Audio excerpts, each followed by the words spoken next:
All right, welcome to video number 3 in the Get Email Marketing Clients video series. We're going to talk about how to reach out to clients without feeling like a sleazeball. Something that a lot of people have, they struggle with. So I'm going to make sure that after you watch this, you're going to be a pro at reaching out to clients. So here's what we're going to cover on this video. We already talked about 2 different videos, the freelance copywriting model explained and your dream client, how to get them. If you haven't watched those videos, make sure you go back and watch that first before you watch this one, or it's not going to make any sense. Here's where we are today, and we have 2 more coming after this. So what we're covering on this video, the PQC sales process explained. We're going to give you a bird's eye view of what you're doing throughout the sales process, how to identify your prospect or your dream client's hangout spots so that you can reach out and get a response, how to reach out in a non-douchey, non-spammy way, the 7-hour rule of getting a client, 5 tips to rise above the spam, and they're interested. What now? What do you do next? All right, so we're going to talk about all that today in this video. It's going to be a bit of a longer one, but you're going to get a ton of value out of this. So first, the PQC sales process explained. What does the sales process look like? What are we actually doing through this process here? The P stands for prospect, the Q stands for qualify, and the C stands for close. So in the prospect step here, step number 1, we are reaching out to our dream clients. We're identifying them and reaching out on these different platforms, right? Wherever they're hanging out. So we're going to figure out where they're hanging out first, and then we're going to reach out to our prospects on those platforms. So it could be LinkedIn, could be Facebook groups, it could be Instagram, it could be cold emails. It could also be when you're connecting with people, there's also inbound. That's why this is orange or yellow, whatever this color is here.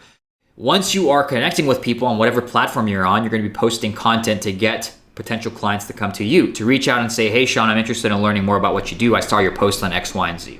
All right. So after you're prospecting and reaching out, the goal is to get every prospect that you're reaching out to who is a good fit on the on a phone call, right? A 15-minute discovery call. So this is where we're qualifying them and we're making sure that they are a good fit. We can get them results, right? Very important that you, in the last video, we talked about the 5 criteria, making sure that you find prospects and only work with clients that you can get results for, that are a good fit for your service. And then if they're a good fit on this 15-minute discovery call, you are going to do a demo or a strategy session where you're closing them and actually turning them from an interested lead into a paying client. Okay, so this is the sales process, the PQC sales process. Very simple: prospect, qualify, close. Let's break it down a little more in detail, what we're doing in each step. First, you're going to optimize your social profiles wherever they're hanging out to reflect who you are, who you help, and how you help them. So whenever a prospect lands on your social media, let's say your Facebook or your LinkedIn or your Instagram, they should be able to know exactly who you are, who you help, and how you help them, right? What's your service offering there? You're going to perform outbound prospecting. So this is a form of direct outreach that generates leads and appointments of people who are interested and who are a good fit for what you have to offer. In this case, it's email copywriting. You can also post social selling content on your profiles that's relevant to your niche, tied back to your service, and the goal of this is to attract prospects, get them to come to you, right? So as you're connecting with people on Instagram or Facebook or LinkedIn and you're posting this content, you're sprinkling it on there on your profiles, you're going to have prospects reading that, people you connected with, and getting more and more accustomed to who you are and what you offer. We'll talk about the 7-hour rule in a few slides from now. And eventually some people are going to reach out and say, hey, I'd like to learn more about what you do. How can we get on a phone call to chat more? Right? That's the goal of this. Once you get someone to say, yes, I'm interested from prospecting, you're going to jump on that 15-minute discovery call with that prospect. And the goal again is to qualify them and ensure you're fit to work together. Super important. Don't take on clients that you can't get results for, or it's going to bite you in the arse. If they're a fit, you can schedule time for a demo or a strategy session to walk through your service, explain to them how it's going to help them go from wherever their current situation is that they don't like to the desired situation or desired result that they do want in their business. If the prospect is ready to go, which is going to be a little more rare, where you're closing them on that first call for thousands of dollars, a ice cold prospect does happen, but it doesn't always happen. It's rare to see that. You can actually sign them up on the spot if they are ready to go. So that's the sales process explained. Let's talk about how to identify your dream clients' hangout spots. How do you figure out where they hang out online so that you can reach out and get the best possible response rate? So different niches hang out in different places. For example, software companies. LinkedIn and Facebook groups are great places if you're targeting software founders. So LinkedIn, you can target based on job title and industry, and software is one of those. Facebook groups are a ton of Facebook groups with software founders in there. So these are the two different places that I might look to see where these software companies are hanging out. Influencers, where do they hang out? Instagram and YouTube, maybe even email, right? E-com store owners, Facebook groups, and email, right? There's tons of Facebook groups for e-commerce store owners, and you can also reach them through just directly emailing them. So I like to identify the top places that whatever niche that I pick, where they hang out, so that I know the best places to reach them. So I like to identify the best places, the top places that whatever niche that I pick hangs out, so that I know the best places that I can reach them and get a response. And what we're going to be doing is these 3 steps. Number 1, we're going to identify their hangout spots. You're going to list out the different social media platforms or the forums or the groups and the mediums that they spend the most time on. You are going to make a lead list. So you need their name, their company, their email, their social media links where you can reach them. And this can be done manually for free, where you're just manually researching and filling out a spreadsheet or a Google Sheet with this information. Or you can use a virtual assistant and or use a software for a small investment, right? There's software out there that helps you to build these lists based on your criteria. Number 3, you're going to create an outreach plan, right? Very important that you create this and stick to it. So you might say, I'll reach out to X number of prospects every day on 1 to 3 different mediums. And for example, it might say, I will reach out to 15 prospects every day on Instagram DMs and email.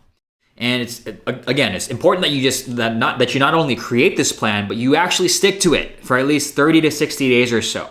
Volume does matter, right? The more people that you reach out to, the more at-bats and the more chances that you're going to have to get a client. So create this outreach plan, create this statement for yourself, and actually be consistent with it and do it. Now let's talk about what to say in these messages, right? So once you've done these 3 steps, let's talk about what to say in the messages that you're using to reach out to people. So, how to reach out in a non-douchey, non-spammy, non-annoying way. And most people just don't know how to do this. The truth is, most outreach messages suck. Absolutely suck. And they still suck, even with all the information out there on how to send better outreach messages for free on YouTube or just trainings on the topic. It's just crazy to me how bad these outreach messages are. So here's a few. Right? I'm going to show you examples of a few really bad ones. So this is the first one. This one really pissed me off. This dude tried to pull a fast one on me. So look at his subject line. Trump wants to make things easier. And this is not about politics. I'm not going to tell you what I align with or what I believe in. That's not what this video is for. But he leads with the subject line, Trump wants to make things easier. His first sentence was, how is my pop culture subject line?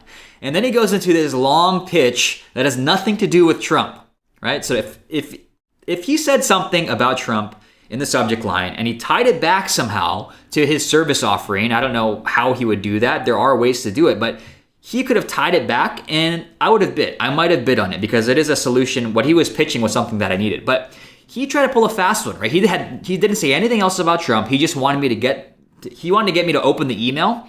And it just pissed me off, right? It started the relationship on the wrong foot. I didn't even want to talk to him after that. I basically told him, go pound sand, dude. You need to fix your messaging because if you're trying to trick people, you're starting the relationship off on tricking people, you're not going to get very far.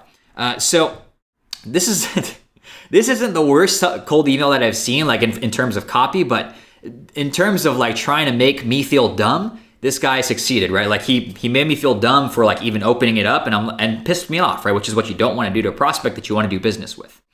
So that's example number 1. Number 2, yes, this is a cold email. It looks like it was sent by a robot to a robot. Like doesn't say my name anywhere. There's all this weird formatting and images in here. I don't even know how I got in this.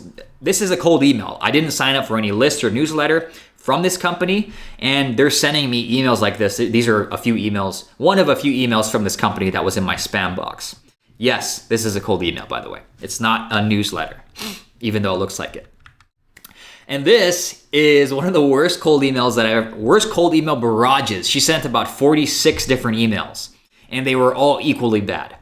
So just read this. Hi, just following up really quick in hopes of actually getting a response soon. I hope my email is not sent to spam. Surprise, it was. Please respond as soon as you can.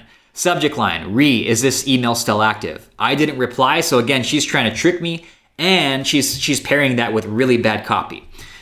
Is this email not in use anymore? This email was the only one I could find, or maybe you're just busy. I don't know, but I hope you received my emails. Like, what, Rebecca, why would I respond to you? You're not even telling me why you're reaching out, right? So she hasn't told me what's in it for me, why she's reaching out. Why does she want me to respond? Like, what am I going to say? Hi? Like, why do you want me to respond so badly where you're going to send 46 emails and not tell me once why you want me to respond to you?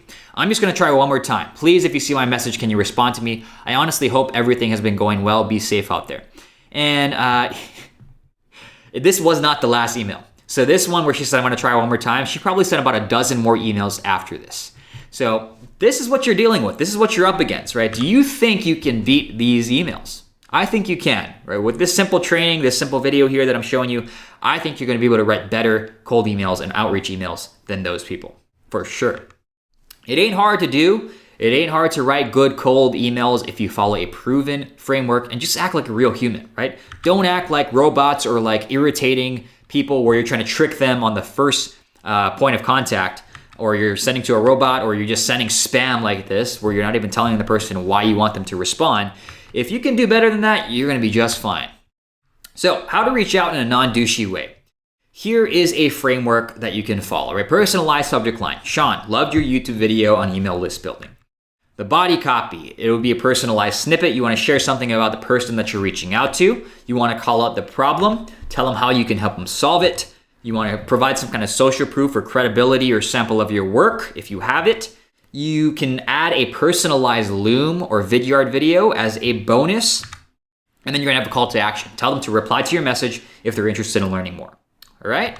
Here is an example. Hey, Sean, loved your video on email list building. Your tip about using Facebook groups to grow your audience and list at the same time was killer and something I'll be applying right away. Personalized snippet with a compliment. Anyway, the reason I'm reaching out is I joined your email list a few weeks back and noticed you didn't have a welcome sequence in place to sell your ebook. You could be converting a lot more of your leads into customers using an automated 7 to 10 email welcome sequence. Introducing the problem, right? The problem is I didn't have an automated sequence set up, in this example at least. The solution, I'd love to help you put this sequence in place so you can add another 10 to 20% to your revenue on autopilot. And I wrote a couple of sample emails that you can take a look at. That's how you're telling them you can help them solve it, and you're going to provide some samples to that as well. Just reply back to let me know if you'd like to see them. CTA, reply to learn more, right? Now, the samples here, the cool thing that you can do is you can tell them you wrote a couple samples. You don't have to write 2 samples for every single prospect you reach out to. If someone replies back, like let's say, for example, someone sent this to me and I replied back, I would then very quickly write up a couple samples and send it over for them to look at, right? So you're only spending time on people who responded. Cheers, non-douchey, value-first outreacher. So what we're doing here is, we provided value. We told them how we can help them solve a problem, and we dangled the carrot, right? We gave the person a reason to respond. We told them that we have these sample emails that can help them add 10 to 20% to their revenue on autopilot using this automated email welcome sequence. We dangled the carrot, gave them a reason to reach out and respond. All right? So let's talk about the 7-hour rule of getting a client. Now, if you look at this, okay, this is from a startup website. They talk about this in the startup world a lot. Big decisions take 7 hours.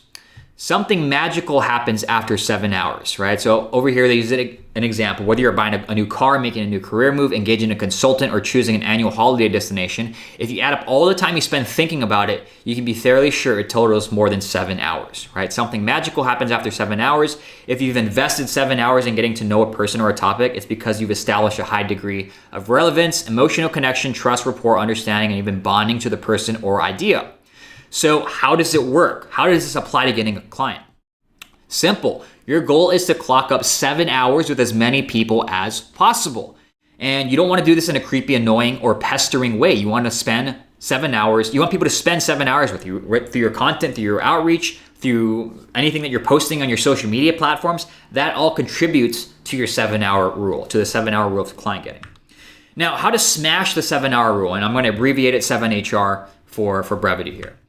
Number 1, follow up like a bad date. right? Your first touch point will rarely ever get responded to. You should be following up multiple times across the different platforms that they hang out on. You should have a list of this from the previous step. You're going to come at it from a different angle so that you're not annoying, right? You're not just going to keep saying, hey, just following up, like Rebecca in the previous bad example, right? You want to change up the angle whenever you reach out. Share a customer success story, a new insight or a new tactic or strategy that can help them get a quick win, right? Customer testimonial. That's what I mean by customer success story here. So that's number one, follow up like a bad date. Create and share content. Creating valuable content can go a long way in getting the prospect closer to becoming a client. So a very brilliant marketer named Travis Sago, he always uses the analogy of putting in golf. He says that when all your marketing and all the content, it gets the golf ball, closer and closer and closer to the hole, so that by the time the sales call actually comes, it's just a little tap into the hole. It's very close to the hole already, and the prospect is already very close to becoming a client. So I post content, obviously, on YouTube, my Facebook group, on LinkedIn, that does a lot of the heavy lifting for my sales process. So again, think the putting example, right? Where every piece of content you put out there, it bumps the ball closer and closer and closer to the hole, so that by the time that you're getting on the phone to close, it's just a little tap into the hole at that point. It's not like a long putt. All right. Number 3, start an email list and have a daily email, right? If you have a list of people who have chosen to hear from you and you're in their ear every day, you can smash that 7 HR pretty quick. And this works for any industry. Local business, digital product creators, e-com stores, coaches, consultants, service providers. As long as you're selling to someone who can read and you're sending a daily email, you're going to smash that 7 HR really quickly, right? I have people reaching out to me from my daily emails that I send out, of course, every day, that inquire about the different offerings that I have because they've been seeing me sending an email out for months, right? So always be thinking, has the prospect crossed the 7-hour rule? And if not, what can I do to move the prospect closer to it, to that 7 hours with you, right? Following up, creating, sharing content, starting an email list with a daily email. These are my favorite ways to do it, and probably the simplest ways that you can do it. Simple, not easy. Now, if you can hit the 7 HR, the prospect will be 80 to 90% closed by the time they talk to you, which is what you want. You don't want it to be a slog by the time you get on the call. It feels like you're pulling teeth and you're trying to convince them from scratch why they should sign up with you. If you can hit the 7 HR, it makes your sales process and the actual closing process a whole lot easier. They just need a little nudge at that point to push them over the edge, right? If you've actually done the 7 HR and they get on the phone with you or they're reaching out after seeing your content, they just need a little nudge that pushes them over the edge into becoming a paying client. So 5 tips to rise above the spam. There's so much spam out there today, and it's harder than ever to stick out because everyone's online, everyone's moving into doing outreach and reaching out to prospects and potential clients, and people are getting hammered by messages. So here are 5 tips to rise above the spam and stand out. Number 1, use humor, right? You don't need to be a stand-up comedian. You want to keep it light, add a bit of humor in your message. For example, I use the subject line, Sean, I'm coming in ice cold, but I'm hoping to help, right? That's just some very light humor. It's acknowledging the fact that we're coming in cold to the prospect. They've never met us before, but we want to help them. And they're going to, this is one of my best performing subject lines right here. Number 2, keep it short and to the point. No one wants to hear your life story in a cold message. I've seen some people teaching on YouTube, like they want to hear about your journey, your hero's journey or whatever it is. No one wants to hear that stuff in a cold message. They don't know you. They don't care. So be concise with your message and get to why they should pay attention really fast, really quickly. Once they are in your world, maybe they opted into your list or they're in your group if you have a Facebook group or they're watching you on YouTube, then you can share your life story if you want. But in a cold message, a cold outreach message, do not go into a long, drawn-out message. They don't care about that. Number 3, keep it human. Please ditch the dear sirs and madams. This actually does still happen quite a bit. To whom it may concern. I'd like to see if there's synergy between us. Oh my God, that's robotic shite. No one talks like that. Like, who actually talks like that in person? Make it conversational and as you would talk to a friend. I'm not saying to be unprofessional. I'm just saying keep it conversational. Don't be so uptight. If you wouldn't say it in real life, don't say it in an email, right? Just read it out loud and make sure that it flows naturally and that it's actually something that you would say to a friend, right, in real life.